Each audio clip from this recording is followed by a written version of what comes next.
A student at North Carolina A&T University is blaming Greensboro police for a lack of security at a party where 11 people were hit by a car.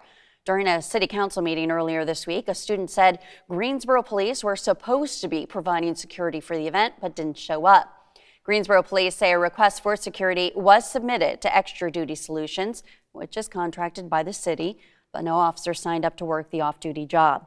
The company says the requester will be refunded their money. The student wants better communication to prevent this from happening again. There needs to be collaboration among student leaders like myself and of diverse populations on A&T's campus with leaders in City Council and Greensboro Police Department. The event was not sanctioned by the university. Greensboro police say before the crash, several officers responded to the area for crowd control. No arrests have been made. President Biden is scheduled to visit Baltimore tomorrow, where he'll meet with families of the workers who died in last week's collapse of the Francis Scott Key Bridge. Crews are facing daunting challenges to reopen the shipping channel, now clogged with debris from the destroyed bridge.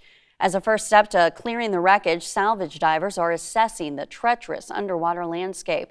It's a job so dangerous, it's now being done with buddy teams. Every single diver that goes into the water has been paired with an operator who uses a mix of 3D renderings and drawings and pictures to be able to guide their partner. Unified Command says its other big priority is to remove the damaged cargo ship. Crews are rigging containers to remove them from the bowels of the vessel, as well as removing chunks of steel and concrete embedded in the bow. Weather warnings are issued across the East Coast as a nor'easter bore down today.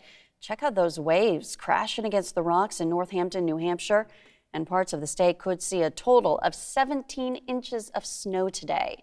And look at the snow already in Maine. You can see it's weighing down a tree onto a power line, sparking a fire. Thousands are without power right now, and Portland officials say the area reached blizzard criteria today. News 13 on-time traffic, sponsored by Joy Law Firm. Just call Joy. And traffic is slow right now on 501 between CCU and Carolina Forest. Incident being reported right there at Carolina Forest Boulevard. Also slow traffic on 544. That incident that was at Myrtle Ridge Drive has cleared. However, traffic is still slow in both directions. Right now, drive times along the Grand Strand on 501 from Carolina Forest to CCU. That'll take 21 minutes. 17 in both directions along the Grand Strand is slower than normal for this time of day. In the Florence area, looking okay. No issues in town right now. I-95 moving along nicely. Currently on 95 from TV Road to 76. That'll take 10 minutes. Palmetto from 5 Points to Irby Street will take 4 minutes. And 52 from Palmetto to I-95 will take 7 minutes. Thanks, Frank. North Myrtle Beach is famous for being the birthplace of the shag, and right now it's gearing up for a year of celebrations. This comes as the city celebrates the 40th anniversary of the shag being named South Carolina's official state dance. To mark this milestone, the city and destination North Myrtle Beach hosts a free concert on April 18th with a live performance by Band of Oz at the Main Street Horseshoe. The president and CEO of Destination North Myrtle Beach says the goal of the year-long celebrations is to keep the culture of the swing dance of the South alive.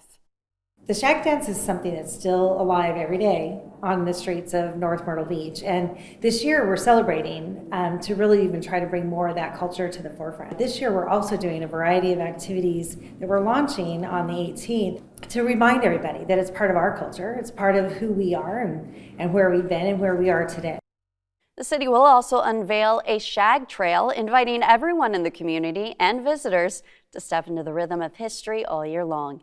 Details on that tonight at 6. Turning now to sports, we've just learned South Carolina Gamecock women's basketball head coach Dawn Staley was named AP Coach of the Year for the second time. Staley's guided USC back to the Final Four with an undefeated record for the second straight season. She received 27 votes from the 35-member national media panel today. She arrived in Columbia back in 2008 and is the overwhelming favorite to win its second title in 3 years and third overall title in just days. And it's a battle of the Carolinas tomorrow in the women's Final Four match of the March Madness tournament. The University of South Carolina Gamecocks take on the NC State Wolfpack, both hoping to head to the championship game. Todd Summers joins us now live from Cleveland, Ohio. And Todd, what can we expect to see on the court tomorrow? Coverage you can count on at 5 starts now. And right now on News 13 at 5, the Myrtle Beach Classic needs younger volunteers as we near the start of the first ever PGA tournament on the Grand Strand. And new details in the case of a South Carolina man accused of killing a New Mexico State police officer. Then it's a battle of the Carolinas in the Women's March Madness tournament. A live report with what we can expect to see tomorrow night in Cleveland in just minutes. Thanks so much for joining us. I'm Patsy Kelly. First tonight at 5, the Myrtle Beach Classic asked for help from high school to college-age students for the tournament. Practice rounds for the Myrtle Beach Classic start May 6th. The tournament starts the 9th and goes until the 12th at the Dunes Club. It's the first PGA Tour event in Grand Strand history. News 13's Jackie Labrizzi was on the course today and has more on how you can get involved. The PGA Tour event has 1,500 volunteers. Jackie, thanks, and you can count on News 13 to bring you all you need to know about the Myrtle Beach Classic as we near the event. We'll have live team coverage from the dunes, and you can stay in the know on our website as well.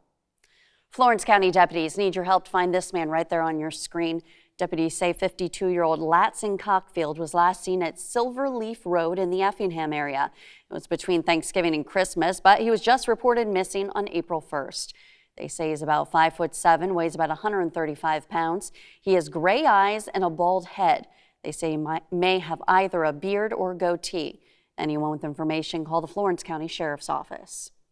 And new at 5, 6 people are in the hospital right now after a 3-vehicle crash in Horry County. Horry County Fire Rescue says lanes of traffic in the Highway 544 and Bradford Circle area are blocked. The crash happened around 1:45 this afternoon. We'll let you know when we find out more. And in our crime tracker, a man faces charges in a deadly hit and run involving a motorcycle in North Myrtle Beach. Selfito Esquivel is charged in connection with the March 16th crash. North Myrtle Beach police say it happened just before 11:30 at night near 37th Avenue South and Turner Street.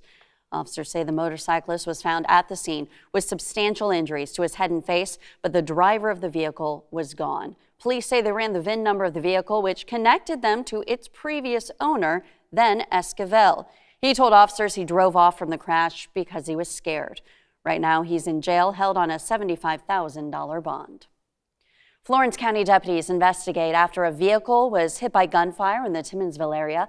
Deputies say no one was hurt, but it was the second shooting that happened last night. In an earlier shooting, one person was taken to the hospital. That shooting happened on Hallmark Drive off 3rd Loop Road. A News 13 update now. The South Carolina man accused of killing a New Mexico State police officer, Justin Hare, will continue to be held in federal custody. A federal judge agreed to keep Jeremy Smith in custody because of his lengthy criminal history. Smith is accused of killing Officer Hare last month on I-40 West in New Mexico. Smith faces 2 federal charges. The firearm charge would result in 10 years to life in prison if convicted. And prosecutors are considering the death penalty for a carjacking resulting in death charge. Smith is also a person of interest in the death of PD paramedic Phanasia Mikado IV. Deputies say Smith was driving Mikado IV's white BMW when he shot Officer Hare. Her death is being investigated as a homicide after an autopsy showed she died from a gunshot to the head. That's according to Dillon County Coroner Donnie Grimsley. Mikado IV was last seen on March 12th and was found on March 15th. You can find a full timeline of the investigation into both Mikado IV and Officer Hare's death right now on WBTW.com.